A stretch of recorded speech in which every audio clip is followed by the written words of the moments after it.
Gaza में सैन्य अभियानों और ईरान के साथ हालिया संघर्ष के बीच अमेरिका ने एक बार फिर इजरायल का साथ दिया है। अब अमेरिकी राष्ट्रपति जो बाइडेन की सरकार ने इजरायल को $1 अरब के हथियार बेचने का फैसला किया है। एक मीडिया रिपोर्ट के मुताबिक बाइडेन प्रशासन इजरायल के साथ $1 बिलियन के नए हथियार सौदे पर सहमत हुआ है। इस संबंध में प्रस्ताव को अंतिम मंजूरी के लिए अमेरिकी कांग्रेस की संबंधित समिति को भेजा गया है। अमेरिकी संसद ने 20 अप्रैल की देर शाम यूक्रेन के लिए 5 लाख करोड़, इजरायल के लिए 2 लाख करोड़ और ताइवान के लिए 66,000 करोड़ रुपए के वित्तीय और सैन्य पैकेज को मंजूरी दी है।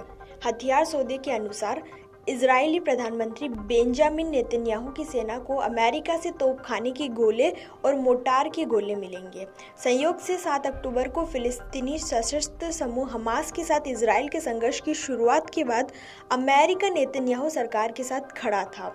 उस दौरान अत्याधुनिक हथियारों और गोला बारूद से लदा एक विमान इजरायल के दक्षिणी छोर पर स्थित नेवातिम हवाई अड्डे पर पहुंचा था। इसके बाद से बाइडेन सरकार लगातार इजरायल को हथियार और सैन्य उपकरण मुहैया करा रही है। कथित तौर पर इजरायल गाजा में शरणार्थी शिविरों पर हमलों की श्रृंखला और ईरान के साथ हालिया संघर्षों में लिप्त है।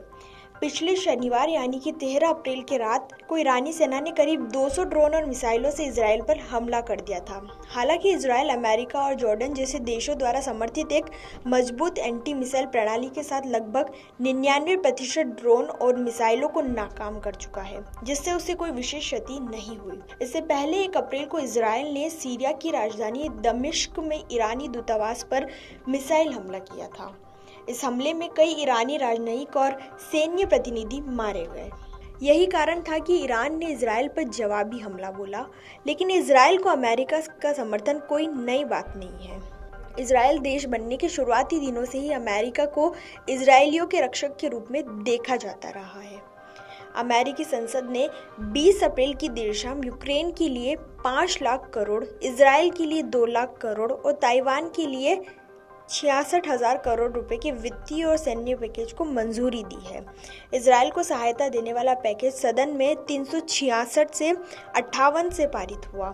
इसके विपक्ष में 37 डेमोक्रेट और 21 रिपब्लिकन सांसदों ने वोट किया। 28 सांसदों का विरोध यह दर्शाता है कि इजरायल को वित्तीय मदद को लेकर अमेरिकी सांसदों का रुख बदल रहा है। वीडियो डेस्क अमरउजाला.com। अगर आप ये वीडियो YouTube पर देख रहे हैं तो हमारे चैनल को सब्सक्राइब करें और बेल आइकन को दबाना ना भूलें। अगर आप Facebook पर ये वीडियो देख रहे हैं तो हमारे पेज को लाइक करें।